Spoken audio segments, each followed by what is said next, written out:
asalaamaaleykum mbokk yi ginnaaw bu ñu sante yàlla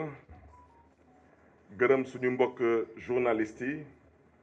ñu ñëw tey pour couvrir suñu point de presse ngeen may ñu nuyu sénégalais yu nekk fii ci biir réew mi ak yu nekk bitim réew mbokk yi nag ginnaaw bu ñu yàlla mayee ndam ci élection législative yu ñu amoon le 31 juillet 2022 mu nekk ndam bu kenn du laam-laame ñu xalaat ci suñu gis-gis bu gàtt que élection yi jàngat buñ ci am mooy lu ñu waxoon Sénégalais yi ci élection yi mooy président Macky Sall amatul majorité ci biir réew mi te loolu moom ba Sénégal doone Sénégal ba tey loolu c'est la première fois ci histoire politique u Sénégal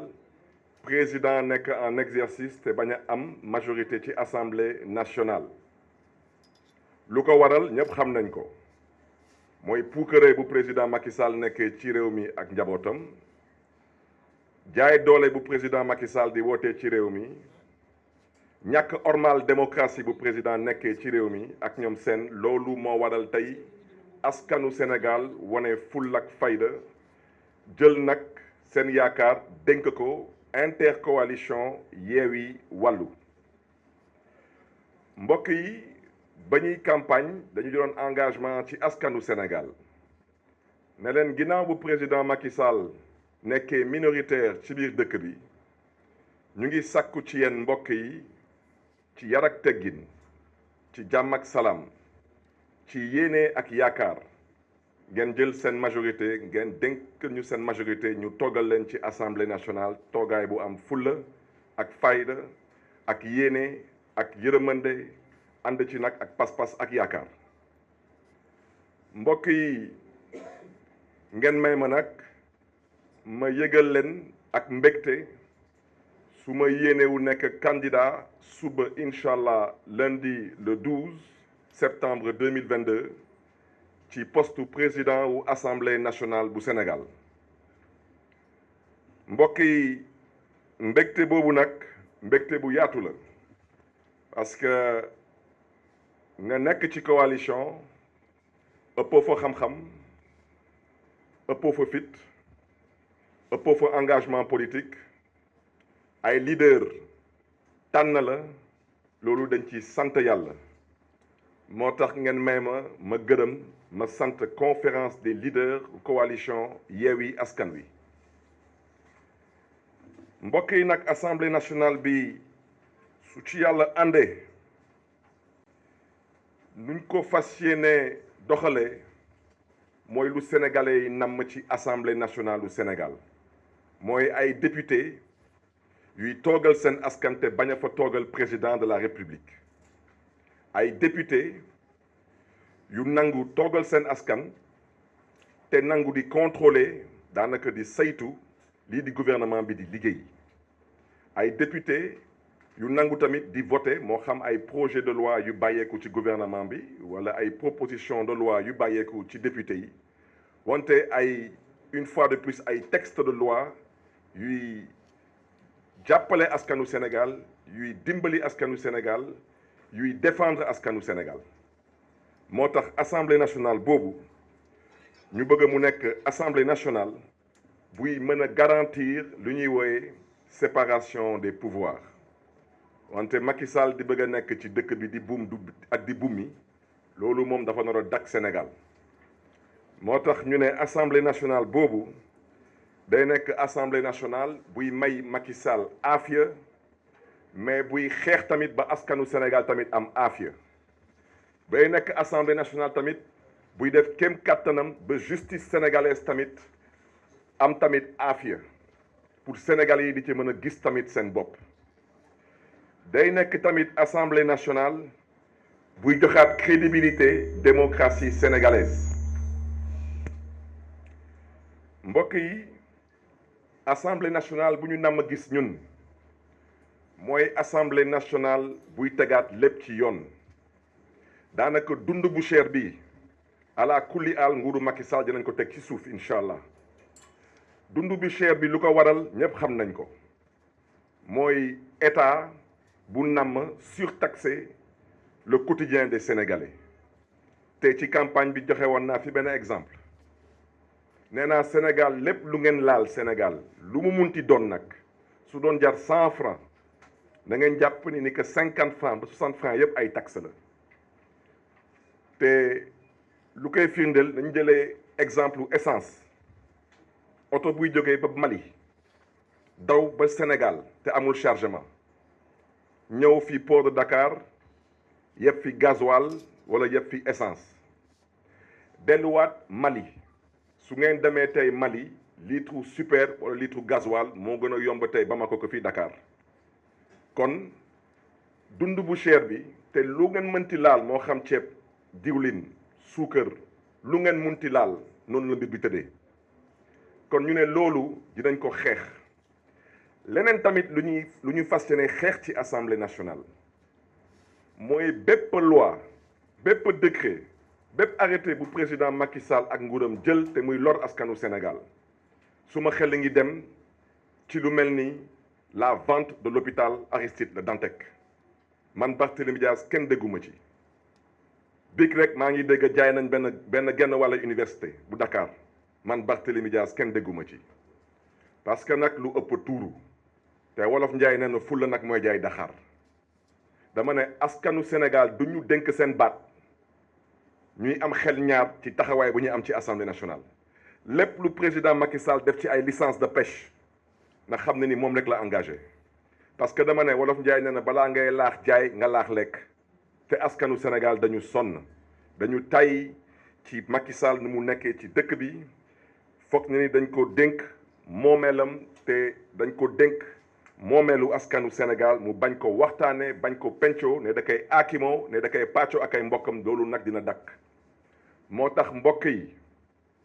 ñu ne suñu candidature bii dañ ko fas yéene fësal suba incha allah ñuy sàkku ci député yi moo xam ñu nekk ci opposition moo xam ñu nekk ci majorité parlementaire parce que ma bëgg a wax ji leer opposition parlementaire nekkatul ñun parce que président de la république bu amul majorité absolue kooku wax dëgg yàlla su amee ay mbokk na mbokk mi wax ak moom kon nag député yu nekk ci opposition parlementaire xam nañ seen bopp malheureusement dañ leen tëj ci benn hôtel depuis ñetti fan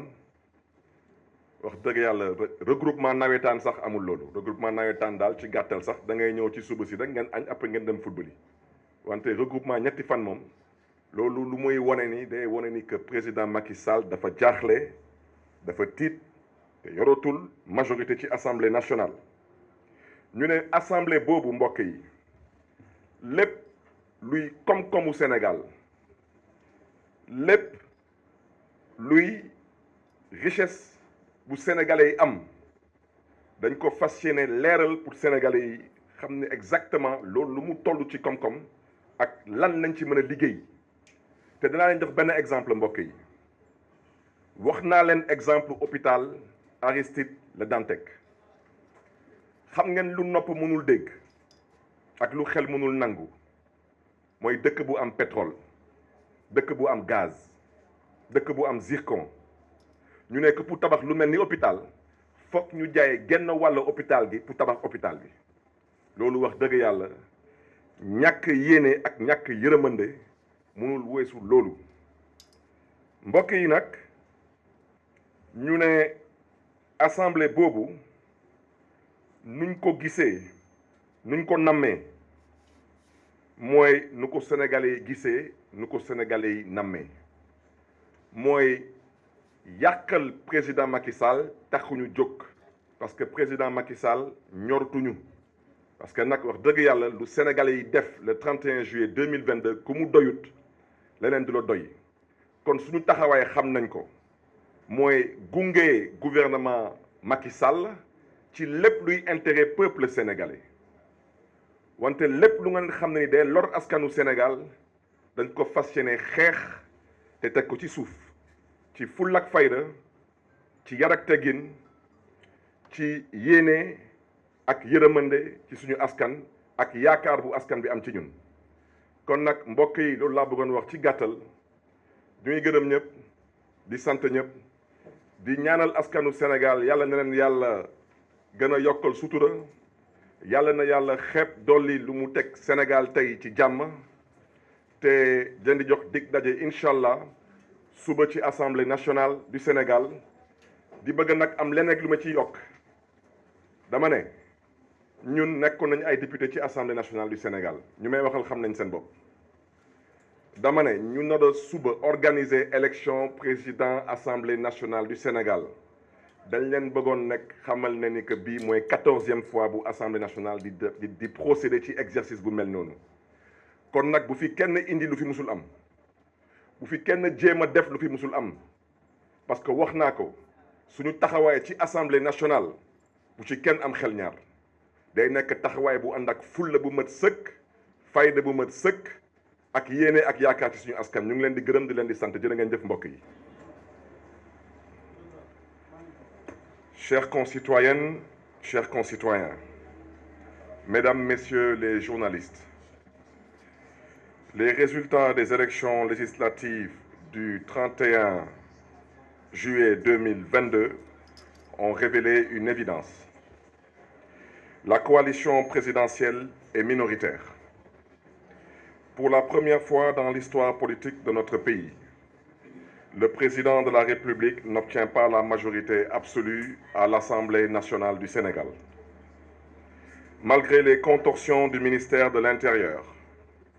et de la Direction générale des élections, malgré les arguties juridiques du Conseil constitutionnel, malgré les manœuvres frauduleuses de Benno Bokk Yakaar qui ont entaché le scrutin, l'opposition a gagné les élections législatives du 31 juillet. C'est un fait incontestable et les incantations désespérées des tenants du pouvoir ne pourront rien y changer. Ces résultats sans précédent montrent que le peuple sénégalais a définitivement tourné le dos à M. Macky Sall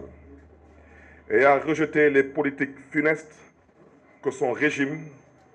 nous inflige depuis plus de 10 ans. Cette victoire de l'opposition, nous la devons à la maturité du peuple sénégalais qui a clairement exprimé sa position lors de ces élections, surtout sa volonté de changement. Nous la devons également à l'unité de l'opposition, qui a permis de mettre en place une stratégie d'alliance inédite, matérialisée par l'intercoalition Yewwi Wallu. En effet, l'intercoalition a permis de mobiliser et de rassembler les électeurs et de leur proposer un choix clair de candidats communs dans tous les départements de notre pays et dans la diaspora. L'opposition a relevé avec succès le défi de l'unité. C'était l'un des objectifs que nous nous étions assignés en mettant en place l'intercoalition Yewwi Wallu. Chères concitoyennes, chers concitoyens, mesdames, messieurs les journalistes, cette victoire de l'opposition ne ferait pas sens si nous n'arrivons pas à opérer à partir de l'Assemblée nationale les ruptures radicales et à réaliser les transformations structurelles fondamentales que notre pays ne peut différer sans risque de se perdre. J'ai conscience que nous sommes interpellés sur notre capacité à tenir nos engagements. Ainsi, c'est en mesurant avec gravité les défis que nous attendent, mais également avec responsabilité et humilité, que je vous annonce ma candidature à la présidence de l'Assemblée nationale du Sénégal. Ma candidature est portée par toute la coalition Yewwi Askan Wi. Et je voudrais remercier les leaders, femmes et hommes de notre coalition, d'avoir porté leur choix sur ma personne. En présentant ma candidature à la présidence de l'Assemblée nationale, Yewwi Askan Wi veut faire de cette institution majeure le centre d'impulsion de la vie politique nationale. Nous voulons une Assemblée nationale qui redonne le pouvoir au peuple sénégalais et qui rend compte au peuple sénégalais. Nous voulons une Assemblée nationale qui instaure une gouvernance fondée sur la prééminence et la permanence de la République garante de l'état de droit, de l'équilibre et de la séparation des pouvoirs, de la démocratie, de la décentralisation, des droits humains, de la participation citoyenne et de la transparence dans la gestion des ressources publiques. Nous voulons une Assemblée nationale qui sera le lieu du débat public. Une Assemblée pour débattre du sens à donner aux institutions de la République et pour leur donner la crédibilité que le peuple sénégalais est en droit d'attendre. Nous voulons également une Assemblée de combat. Une Assemblée pour se battre contre les injustices, contre la hausse des prix des denrées, produits et services de consommation courante, contre la délinquance de nos services publics, singulièrement l'école publique et l'hôpital public, contre l'instrumentalisation de la justice, contre les inondations et les tragédies qui en découlent, malgré des milliards engloutis par le pouvoir actuel dans les eaux de pluie. D'un mot, une assemblée pour remédier au déclin de notre pays. Nous voulons une assemblée pour se battre pour des politiques sociales qui valorisent le capital humain, par l'éducation, la formation et l'emploi, qui protègent par la santé et la sécurité, qui diffusent des solidarités pour les personnes vulnérables. Nous voulons une assemblée qui garantit une gestion transparente et rationnelle des ressources publiques dans l'intérêt de notre pays et qui assure une répartition équitable des recettes tirées de l'exploitation des ressources naturelles, de sorte à générer une incidence positive réelle sur le niveau de vie des Sénégalais et à en faire bénéficier les générations futures. Nous voulons une assemblée qui impulse des politiques économiques dynamiques, diversifiées et portées par le secteur productif national afin de produire une croissance inclusive, des richesses durables, de créer des emplois pérennes et de lutter efficacement contre la pauvreté. Dans le cadre d'une démocratie apaisée, qui renoue avec les vertus du dialogue et au moyen des mécanismes de collaboration entre le législatif et l'exécutif, nous adopterons des lois qui placeront les Sénégalaises et les Sénégalais au cœur des politiques publiques afin ensemble de relever les défis du temps présent et de construire un avenir de prospérité, de liberté, de justice et de solidarité. Je tends ma main à tous les députés de la présente législature et les invite à se rassembler autour de ma candidature et à porter avec moi l'ambition d'ouvrir sans délai une ère inédite en matière de gouvernance et de politique publique. Sénégalaises, Sénégalais, que Dieu vous garde et que Dieu vous bénisse. Je vous remercie de votre aimable attention.